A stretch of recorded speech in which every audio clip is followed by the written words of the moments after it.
Hello students, welcome to your Vidur academy. मैं प्रदीप कुमार आपके सामने उपस्थित हूँ इंडियन ज्योग्राफी का नेक्स्ट पार्ट लेकर, जिसमें आज हम डिस्कस करेंगे वाटर ट्रांसपोर्ट से रिलेटेड वो सभी क्वेश्चंस जो रेलवे ने अब तक किसी न किसी एग्ज़ाम में पूछे हैं और ये क्वेश्चंस आगे भी पूछे जाएंगे। तो रेलवे के आप किसी भी एग्ज़ाम की तैयारी कर रहे हों, ये सेशन आपके लिए काफ़ी महत्वपूर्ण है। चलिए स्टार्ट करते हैं आज का सेशन इस प्रश्न के साथ। आज का पहला प्रश्न है, पूर्वी तट का सबसे पुराना कृत्रिम बंदरगाह इनमें से कौन सा है? ये चार ऑप्शन हैं, बताइए इनमें से कौन सा है जो पूर्वी तट का सबसे पुराना बंदरगाह है? तो इसका सही जवाब हो जाएगा ऑप्शन डी, पारादीप बंदरगाह। ठीक है, ये उड़ीसा में है। चेन्नई बंदरगाह भारत के 13 प्रमुख बंदरगाहों में से दूसरा सबसे बड़ा बंदरगाह है तथा पूर्वी तट का सबसे पुराना कृत्रिम बंदरगाह है। पूर्वी तट के बंदरगाह तूतीकोरिन, चेन्नई और एन्नौर तमिलनाडु में, विशाखापट्टनम आंध्र प्रदेश में, पारादीप उड़ीसा में, कोलकाता पश्चिम बंगाल में है। पश्चिमी तट के बंदरगाह कांडला गुजरात में, मुंबई महाराष्ट्र में, नावासेवा महाराष्ट्र में, मर्मुगोवा महाराष्ट्र में, न्यू मंगलोर कर्नाटक में, कोचीन केरल में स्थित हैं। 13वां बंदर port port Blair Andaman Nicobar में स्थित है। हम बात कर रहे हैं 13वां बंदरगाह की, ये port Blair and Andaman Nicobar में स्थित है। नेक्स्ट क्वेश्चन है, निम्नलिखित में से कौन सा समुद्री बंदरगाह कच्छ की खाड़ी में है? तो इसका सही जवाब हो जाएगा ऑप्शन बी, कांडला। कांडला बंदरगाह गुजरात के कच्छ में स्थित है। यह उत्तर भारत को आपूर्ति करने वाला देश का सबसे बड़ा बंदरगाह है। यह एक ज्वारीय बंदरगाह है जिसे मुक्त व्यापार क्षेत्र घोषित किया गया है। अगला क्वेश्चन है कि जवाहरलाल नेहरू पोर्ट ट्रस्ट किस में स्थित है? इनमें से किस में है? तो इसका सही जवाब हो जाएगा ऑप्शन सी, मुंबई में। जवाहरलाल नेहरू पोर्ट ट्रस्ट कहाँ पर है? ये मुंबई में है। यह भारत का सबसे बड़ा कंटेनर बंदरगाह है।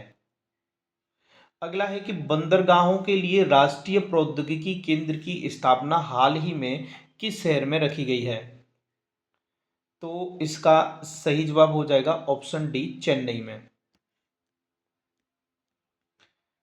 शिपिंग मंत्रालय के प्रमुख कार्यक्रम सागरमाला के तहत आईआईटी चेन्नई में बंदरगाहों, जलमार्गों और तटों के लिए राष्ट्रीय प्रौद्योगिकी केंद्र की आधारशिला 26 फरवरी 2018 को रखी गई थी।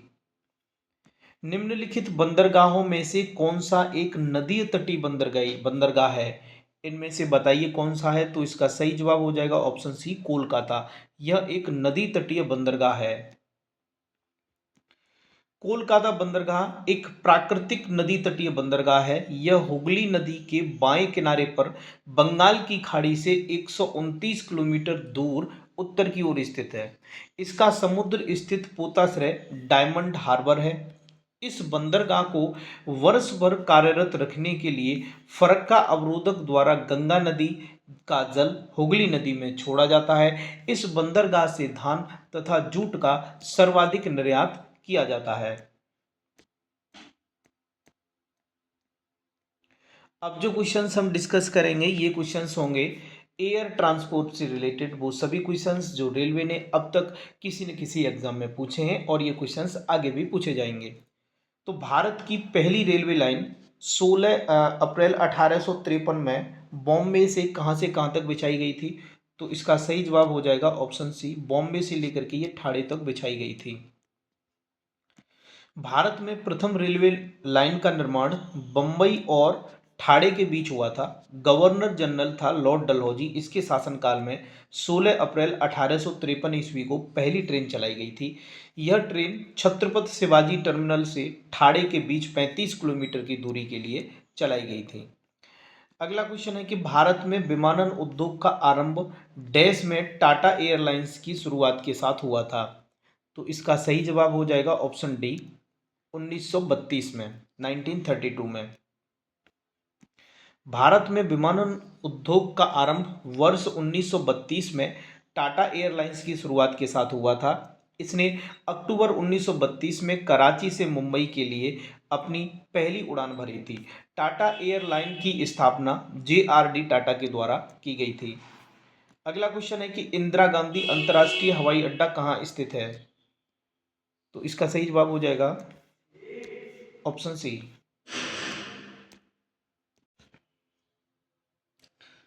इंदिरा गांधी अंतर्राष्ट्रीय हवाई अड्डा कहाँ स्थित है? तो इसका सही जवाब हो जाएगा ऑप्शन सी, दिल्ली में। इंदिरा गांधी इंटरनेशनल एयरपोर्ट भारत की राजधानी दिल्ली में स्थित है। यह 5100 एकड़ में फैला हुआ है। यह दिल्ली के पालम इलाके में स्थित है। भारत में कुल 34 अंतर्राष्ट्रीय हवाई अड्डे हैं। अगला क्वेश्चन है कि सी प्लेन सेवा का प्रचालन करने वाला पहला प्रायद्वीपीय कौन सा है? तो इसका सही जवाब हो जाएगा ऑप्शन ए, अंडमान और निकोबार प्रायद्वीप। ये सी प्लेन सेवा का प्रचालन करने वाला पहला प्रायद्वीप है। वर्ष 2010 में जलहंस नाम से अंडमान और निकोबार में सी प्लेन सेवा शुरू की गई थी। अगला क्वेश्चन है कि उस भारतीय राज्य का नाम बताइए जहां 4 अंतर्राष्ट्रीय हवाई अड्डे हैं। तो कहां पर हैं 4 अंतर्राष्ट्रीय हवाई अड्डे? ये हैं केरल के अंदर। भारत में केरल एक ऐसा राज्य है जहां पर 4 अंतर्राष्ट्रीय हवाई अड्डे हैं। इनके नाम हैं कन्नूर अंतर्राष्ट्रीय हवाई अड्डा, कोचीन अंतर्राष्ट्रीय हवाई अड्डा, कोझिकोड अंतर्राष्ट्रीय हवाई अड्डा तथा त्रिवेंद्रम अंतर्राष्ट्रीय हवाई अड्डा। अगला क्वेश्चन है सार्वजनिक क्षेत्र की इनमें से कौन सी कंपनी पर्यटकों को पहाड़ी क्षेत्रों में उपयोग के लिए हेलीकॉप्टर सेवा प्रदान करती है? तो इसका सही जवाब हो जाएगा option D, Pawan Hans limited. ये कंपनी है जो पर्यटकों को हेलीकॉप्टर सेवा प्रदान करती है। पवन हंस लिमिटेड भारत की सार्वजनिक हेलीकॉप्टर सेवा है। यह कंपनी पर्यटकों को पहाड़ी क्षेत्रों में उपयोग के लिए हेलीकॉप्टर सेवा प्रदान करती है। अगला क्वेश्चन है निम्नलिखित में से कौन सा भारतीय वायु क्षेत्र में सुरक्षित, कुशल हवाई यातायात एवं वैमानिक संचार सेवाएं प्रदान करने के लिए उत्तरदायी है? तो इसका सही जवाब हो जाएगा ऑप्शन सी, भारतीय विमानपत्तन प्राधिकरण। ये क्या है? ये भारतीय वायु क्षेत्र में सुरक्षित, कुशल हवाई यातायात एवं वैमानिक संचार सेवाएं प्रदान करने के लिए उत्तरदायी है। भारतीय विमानपत्तन प्राधिकरण देश में जमीन एवं वायु क्षेत्र में नागर विमानन अवसंरचना के सृजन, उन्नयन, अनुरक्षण एवं प्रबंधन के लिए उत्तरदायी है। 25 मार्च 2021 को केंद्र सरकार ने वरिष्ठ IAS अधिकारी संजीव कुमार को भारतीय विमानपत्तन AAI का नया अध्यक्ष नियुक्त किया। तो ये 2021 में किया था। फिलहाल में कौन है? आप एग्जाम देने से पहले एक बार चेक कर लेना। इंटरनेशनल सिविल एविएशन ऑर्गेनाइजेशन का मुख्यालय कहाँ स्थित है? तो इसका सही जवाब हो जाएगा ऑप्शन डी, मॉन्ट्रियल में। कहां पर है ये? इंटरनेशनल सिविल एविएशन ऑर्गेनाइजेशन का जो हेडक्वार्टर है ये मॉन्ट्रियल में है। इंटरनेशनल सिविल एविएशन ऑर्गेनाइजेशन संयुक्त राष्ट्र की एक विशिष्ट एजेंसी है जिसकी स्थापना सन 1944 में राज्यों द्वारा अंतर्राष्ट्रीय नागरिक विमान अभिसमय के संचालन तथा प्रशासन के प्रबंधन हेतु की गई थी। इसका मुख्यालय कनाडा के मॉन्ट्रियल में है। किस भारतीय शहर के अंतर्राष्ट्रीय हवाई अड्डे का नाम डॉक्टर BR अम्बेडकर के नाम पर रखा गया है? तो इसका सही जवाब हो जाएगा ऑप्शन ए, नागपुर। बाबा साहब अम्बेडकर अंतर्राष्ट्रीय हवाई अड्डे नागपुर शहर में स्थित एक अंतर्राष्ट्रीय हवाई अड्डा है। 2005 में इसका नाम डॉक्टर भीमराव अम्बेडकर के नाम पर रखा गया। यह भारतीय विमानपत्तन प्राधिकरण के क्षेत्राधिकार में आता है। हवाई अड्डे को प्रथम विश्व युद्ध के दौरान 1917-18 में RFC और RAF की कमीशन के लिए किया गया था।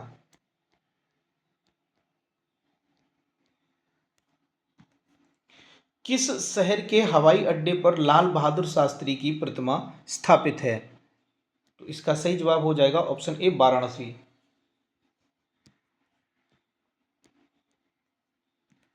उत्तर प्रदेश के वाराणसी जिले में स्थित लाल बहादुर शास्त्री अंतर्राष्ट्रीय हवाई अड्डा एक नागरिक हवाई अड्डा है। यह सार्वजनिक क्षेत्र का हवाई अड्डा है। यहाँ पर लाल बहादुर शास्त्री जी की प्रतिमा लगी हुई है। कौन सा भारतीय हवाई अड्डा दुनिया का प्रथम हवाई अड्डा है जो पूर्ण तौर पर सौर ऊर्जा से संचालित है? इसका सही जवाब हो जाएगा ऑप्शन सी कोचीन अंतर्राष्ट्रीय हवाई अड्डा। संयुक्त राष्ट्र पर्यावरण कार्यक्रम ने केरल के कोचीन अंतर्राष्ट्रीय हवाई अड्डा को दुनिया का पहला पूर्ण सौर ऊर्जा संचालित हवाई अड्डा घोषित किया है। यह केरल का सबसे व्यस्त और सबसे बड़ा हवाई अड्डा है। हवाई अड्डे के कार्गो कॉम्प्लेक्स के नज़दीक 15 मेगावाट का सौर ऊर्जा संयंत्र है, जिसमें 46 एकड़ में 46,150 सौर पैनल स्थापित हैं। नेताजी सुभाष चंद्र बोस अंतर्राष्ट्रीय हवाई अड्डा कहाँ स्थित है? तो इसका सही जवाब हो जाएगा ऑप्शन डी कोलकाता में। अंतर्राष्ट्रीय नागरिक विमान संगठन का मुख्यालय कहाँ स्थित है? तो इसका सही जवाब हो जाएगा ऑप्शन डी मॉन्ट्रियल में, कनाडा के मॉन्ट्रियल में। अंतर्राष्ट्रीय नागरिक विमान संगठन संयुक्त राष्ट्र की एक एजेंसी है जो अंतर्राष्ट्रीय वायु यातायात के विकास और योजना का पालन करती है। ICAO की स्थापना 1947 में हुई थी। इसका मुख्यालय कनाडा के मॉन्ट्रियल में क्वार्टियर इंटरनेशनल में स्थित है।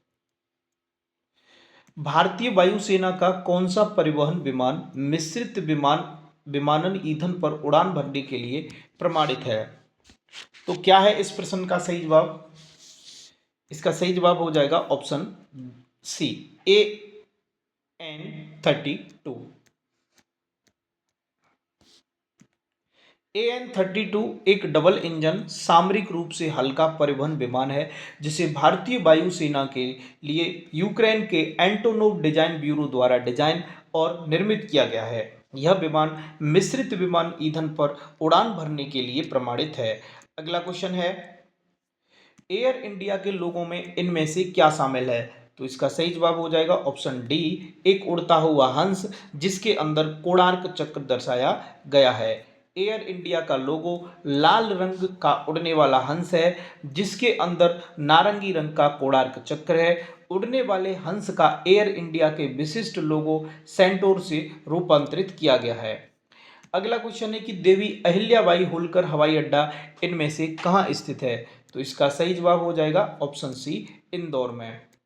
देवी अहिल्याबाई होलकर अंतर्राष्ट्रीय हवाई अड्डा मध्य प्रदेश के इंदौर शहर में स्थित है। इसे अंतर्राष्ट्रीय हवाई अड्डे के रूप में 2019 में घोषित किया गया। मध्य प्रदेश में वायु परिवहन का प्रारंभ 26 जुलाई 1948 को इंदौर से ग्वालियर के मध्य किया गया। ध्यातव्य है कि भारत का सबसे बड़ा अंतर्राष्ट्रीय हवाई अड्डा इंदिरा गांधी अंतर्राष्ट्रीय हवाई अड्डा नई दिल्ली में स्थित है। अगला क्वेश्चन है कि श्री गुरु रामदास जी अंतर्राष्ट्रीय हवाई अड्डा कहाँ स्थित है? तो इसका सही जवाब हो जाएगा ऑप्शन डी अमृतसर में। श्री गुरु रामदास जी अंतर्राष्ट्रीय हवाई अड्डा, जिसे राजा सांसी अंतर्राष्ट्रीय हवाई अड्डा भी कहा जाता है, यह अमृतसर में स्थित है। अगला क्वेश्चन है कि डैश का गठन 1995 में भारत में जमीनी और हवाई क्षेत्र में नागरिक उड्डयन बुनियादी ढांचे को बनाए रखने और प्रतिबंधित करने की जिम्मेदारी के लिए किया गया था। तो इसका सही जवाब हो जाएगा option C airport authority of India. भारतीय विमानपत्तन प्राधिकरण भारत सरकार के नागर विमानन मंत्रालय के अंतर्गत कार्य करता है। इसका गठन वर्ष 1995 में भारत की जमीनी एवं हवाई क्षेत्र में नागरिक उड्डयन बुनियादी ढांचे के निर्माण, उन्नयन, रखरखाव और प्रबंधन की जिम्मेदारी के लिए किया गया था। इसका मुख्यालय राजीव गांधी भवन सफदरजंग विमान क्षेत्र नई दिल्ली में स्थित है। वर्तमान में 1993 बैच के महाराष्ट्र कैडर के IAS अधिकारी श्री संजीव कुमार इसके भारतीय विमानपत्तन प्राधिकरण के अध्यक्ष हैं। फिलहाल में कौन है आप देख लेना एक बार। हिंदुस्तान शिपयार्ड लिमिटेड स्थित कहाँ पर है ये? तो इसका सही जवाब हो जाएगा ऑप्शन डी, विशाखापट्टनम में। हिंदुस्तान शिपयार्ड लिमिटेड विशाखापट्टनम में। हिंदुस्तान शिपयार्ड लिमिटेड भारत का एक पोत प्रांगण है जो विशाखापट्टनम में स्थित है। हिंदुस्तान शिपयार्ड लिमिटेड की स्थापना सिंधिया शिपयार्ड के नाम से सिंधिया स्टीम नेविगेशन कंपनी द्वारा की गई थी। इसका निर्माण वालचंद हीराचंद ने किया था। इसकी नींव डॉक्टर राजेंद्र प्रसाद ने 21 जून 1941 को रखी थी। अगला क्वेश्चन है कि लोकप्रिय गोपीनाथ बारदोलाई अंतर्राष्ट्रीय हवाई अड्डा कहाँ पर स्थित है? तो इसका सही जवाब हो जाएगा ऑप्शन सी, गुवाहाटी में। लोकप्रिय गोपीनाथ बरदोलाई अंतर्राष्ट्रीय हवाई अड्डा कहां पर है? गुवाहाटी के अंदर। गोपीनाथ बारदोलाई स्वतंत्रता सेनानी, असम के प्रथम मुख्यमंत्री थे। भारत की स्वतंत्रता के बाद उन्होंने सरदार वल्लभ भाई पटेल के साथ कार्य किया। इन्हीं के नाम पर गुवाहाटी में गोपीनाथ बोरदोलोई अंतर्राष्ट्रीय हवाई अड्डा स्थापित किया गया है। यह भारत के पूर्वोत्तर राज्यों के लिए प्रधान अंतर्राष्ट्रीय हवाई अड्डा है। विस्तारा एयरलाइन टाटा सन्स और किस अंतर्राष्ट्रीय एयरलाइन का संयुक्त कार्यक्रम है? तो इसका सही जवाब हो जाएगा ऑप्शन डी, सिंगापुर एयरलाइंस का। Vistara Tata SIA airlines limited के स्वामित्व वाली एक घरेलू एयरलाइंस है। भारत में इसका मुख्यालय गुड़गांव शहर में स्थित है। टाटा सन्स एवं सिंगापुर एयरलाइंस के संयुक्त उपक्रम वाली इस एयरलाइन ने 9 जनवरी 2015 को दिल्ली व मुंबई के मध्य पहली उड़ान के साथ अपनी सेवा शुरू की थी। इसकी स्थापना वर्ष 2013 में हुई थी। मिस्टर लेस्ली थंग वर्तमान में इसके CEO हैं। एयरलाइंस का मुख्य आधार केंद्र इंदिरा गांधी इंटरनेशनल एयरपोर्ट नई दिल्ली में स्थित है। कौन सा भारतीय हवाई अड्डा विश्व का सबसे व्यस्त एकल रनवे हवाई अड्डा बन गया है? तो इसका सही जवाब हो जाएगा ऑप्शन बी, छत्रपति शिवाजी महाराज अंतर्राष्ट्रीय हवाई अड्डा। ये विश्व का सबसे व्यस्त एकल रनवे हवाई अड्डा बन चुका है।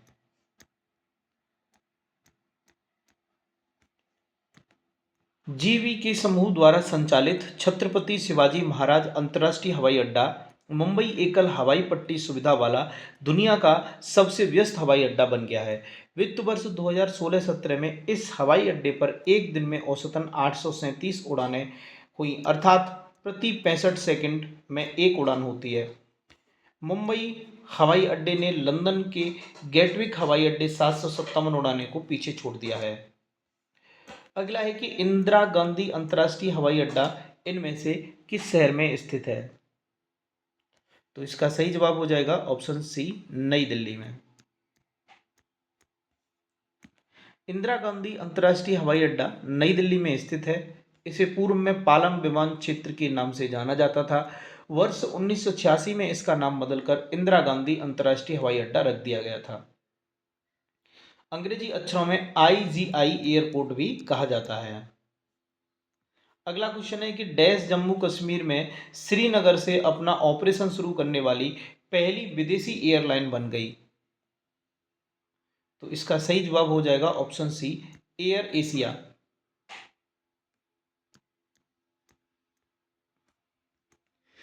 एयर एशिया जम्मू कश्मीर में श्रीनगर से अपना ऑपरेशन शुरू करने वाली पहली विदेशी एयरलाइन बन गई है। एयर एशिया की स्थापना वर्ष 1993 में हुई थी। यदि आप जॉली ग्रांट हवाई अड्डे पर उतरते हैं तो आप डैश में हैं। तो इसका सही जवाब हो जाएगा ऑप्शन बी, उत्तराखंड में।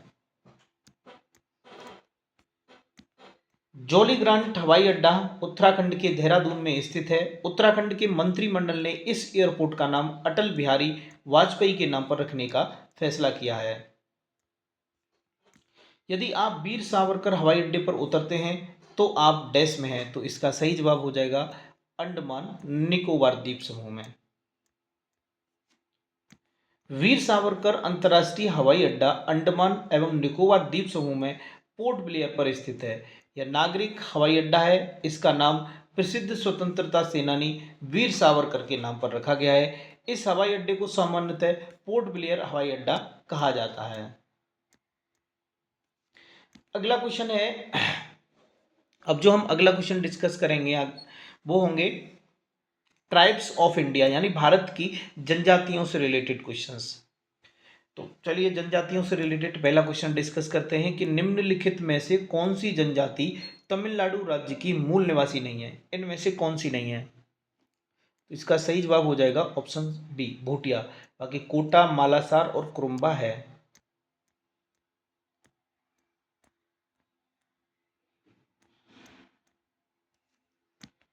भूटिया जनजाति जो व्यापक रूप से अपनी पारंपरिक भव्यता, कला और व्यंजनों के लिए जानी जाती है, तमिलनाडु राज्य की मूल जनजाति नहीं है। यह भारत के सिक्किम राज्य में पाई जाने वाली जनजाति है। हम बात कर रहे हैं भूटिया जनजाति की। चलिए कोटा जनजाति देखते हैं। कोटा जनजाति तमिलनाडु राज्य के नीलगिरी पहाड़ियों में निवास करने वाली एक जनजाति है। मालासार जनजाति यह केरल और तमिलनाडु में एक नामित अनुसूचित जनजाति है। और कुरुम्बा जनजाति यह कर्नाटक, केरल और तमिलनाडु में एक निर्दिष्ट अनुसूचित जनजाति है। तो कोटा कहाँ पर हो गई? कोटा तो तमिलनाडु में हो गई। मालासार केरल और तमिलनाडु दोनों में, और कुरुम्बा कर्नाटक, केरल और तमिलनाडु तीनों में। अगला क्वेश्चन है कि स्वेज नहर भूमध्य सागर को डैश से जोड़ती है, बताइए किससे जोड़ती है। तो इसका सही जवाब हो जाएगा ऑप्शन डी, स्वेज नहर भूमध्य सागर को लाल सागर से जोड़ती है। किससे? लाल सागर से।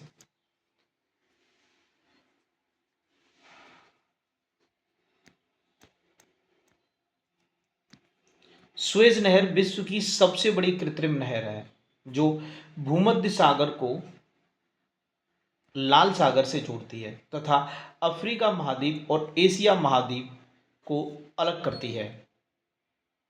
1869 में बनकर तैयार यह नहर अफ्रीका महाद्वीप के मिस्र देश में स्थित है। इस नहर को बनाने में फ्रांसीसी इंजीनियर फर्डिनेंड डी लेप्सिस की महत्वपूर्ण भूमिका थी।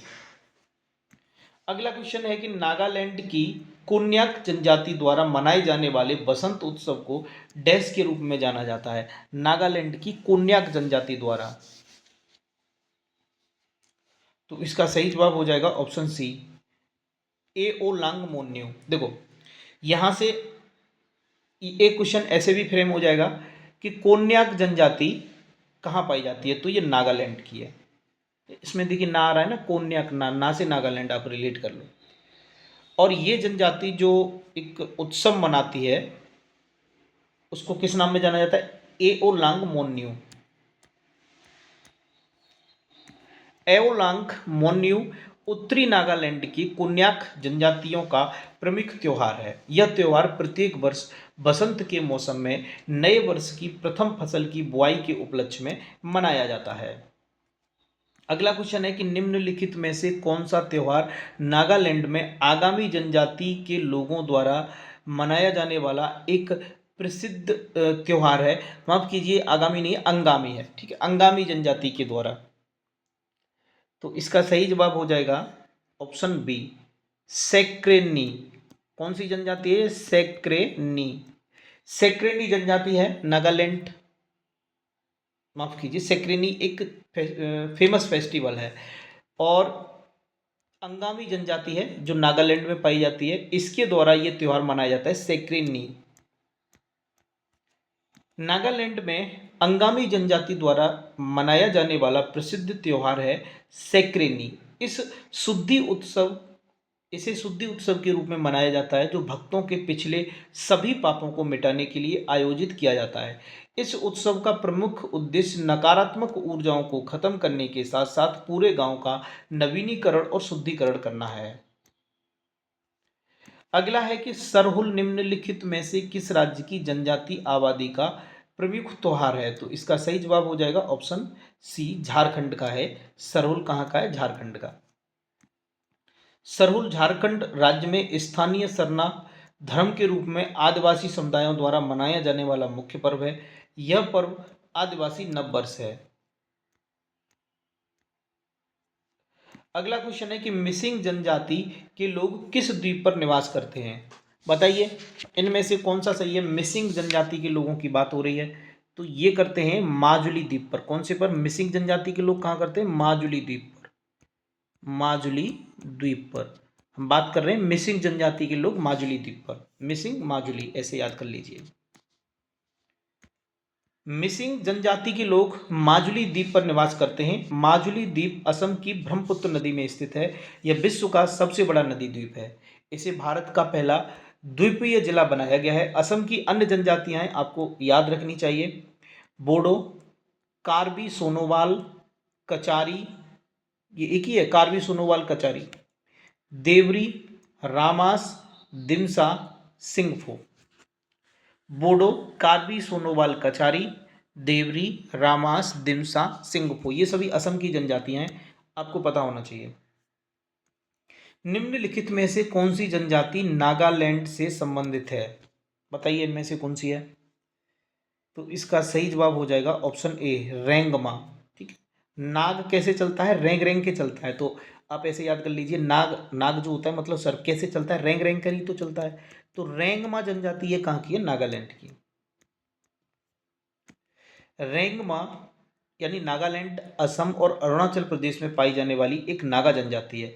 नागालैंड में 16 मान्यता प्राप्त जनजातियां हैं। नागालैंड के अंदर कौन कौन सी? अंगामी, अभी पढ़ा था, एओ, चाखेसांग, चांग, दिमासा कचारी, ख्यामनी उंगन, कोन्याक, कुकी, लोथा, फोम, पोचरी, रेंगमा, संगतम, सुमी, युमचुंगर, जेलियांग। बार बार पढ़िए इनको सो दैट आपको अच्छे से लर्न हो जाए, क्योंकि स्टैटिक जीके का क्वेश्चन यहाँ से जरूर बनेगा। जनजाति से क्वेश्चंस आते हैं, आपके सिलेबस में है तो डेफिनेटली आएगा। निम्नलिखित में से कौन सी अंडमान और निकोबार द्वीप समूह की एक जनजाति है? इनमें से बताइए। तो इसका सही जवाब हो जाएगा ऑप्शन सी, जारवा। ये अंडमान और निकोबार द्वीप समूह की एक जनजाति है। जारवा भारत के अंडमान और निकोबार द्वीप समूह की एक प्रमुख जनजाति है। जारवा जनजाति को विश्व की सबसे प्राचीन जनजाति माना जाता है, जो अभी भी पाषाण युग में जी रही है। वर्तमान समय में इनकी संख्या 250 से लेकर 400 तक अनुमानित है, जो कि अत्यंत कम है। राजधानी कहाँ है? Port Blair. इनकी मुख्य भाषा उसकी अंडमान निकोबार की हिंदी, निकोबारी, तमिल, बांग्ला, मलयालम और तेलुगु। अब देखिए अगली जनजाति आई भोटिया। भोटिया जनजाति भारत के किस राज्य से संबंधित अनुसूचित जनजातियों से संबंधित है? तो ये कहाँ की है? भोटिया है उत्तराखंड की। भोटिया कहाँ की है? उत्तराखंड की जनजाति है भोटिया।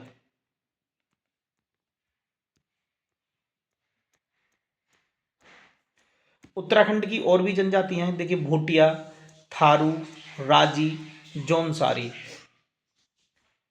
उत्तराखंड की कौन कौन सी? भोटिया, थारू, राजी, जौनसारी। राजस्थान की मीणा, सहरिया, गरासिया, भील, डामोर। मीणा, सहरिया, गरासिया, भील, डामोर। और महाराष्ट्र की वारली, बैगा, कोली, गोंड।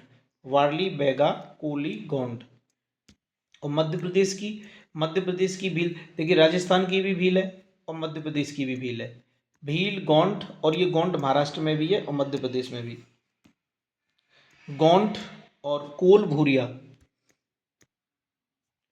वर्तमान आंकड़ों के अनुसार इनमें से कौन सी भारत की जनजातीय भाषा है? तो इसका सही जवाब हो जाएगा ऑप्शन ए, माफ कीजिए ऑप्शन ए नहीं होगा इसका, इसका ऑप्शन होना चाहिए। तो कोंकणी, नहीं कोंकणी नहीं होना चाहिए, गोंडी। भारत की जनजातीय भाषा कौन सी? गोंडी। गोंड जनजाति कहाँ कहाँ पाई जाती है? मध्य प्रदेश में, महाराष्ट्र में, तेलंगाना में, आंध्र प्रदेश, उड़ीसा, कर्नाटक, उत्तर प्रदेश, बिहार, झारखंड, गुजरात, पश्चिम बंगाल, असम, छत्तीसगढ़, लगभग 13 राज्यों में फैली हुई है। इनकी भाषा गोंडी है। डैश लोग छोटा नागपुर पठार, बंगाल और बिहार के कुछ हिस्सों में बसे हुए थे। उन्होंने मुख्य तौर पर शिकारी समूह के रूप में जीवन व्यतीत किया था। तो इसका सही जवाब हो जाएगा ऑप्शन बी, संथाल। किसकी बात हो रही है यहाँ पर? संथालों की। ये संथाल लोग छोटा नागपुर पठार, बंगाल और बिहार के कुछ हिस्सों में बसे हुए थे। उन्होंने मुख्य तौर पर शिकारी समूह के रूप में जीवन व्यतीत किया था। कौन? संथाल। उन्होंने मुख्य तौर पर शिकारी समूह के रूप में जीवन व्यतीत किया। ये भारत के प्रमुख आदिवासी समूह हैं। इनका निवास स्थान मुख्यतः झारखंड है। संथालों के समाज में मुख्यतः मुख्य व्यक्ति माझी होता है। मदिरापान तथा नृत्य इनके दैनिक जीवन के अंग हैं।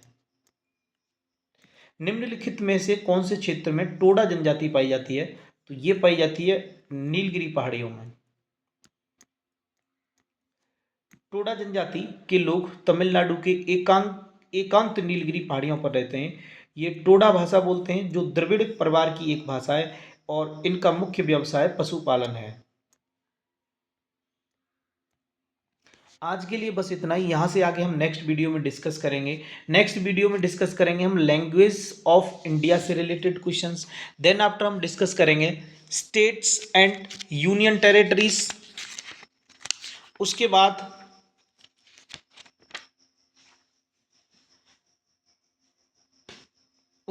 क्या डिस्कस करेंगे, ये जानने के लिए आप कल की वीडियो जरूर देखिए।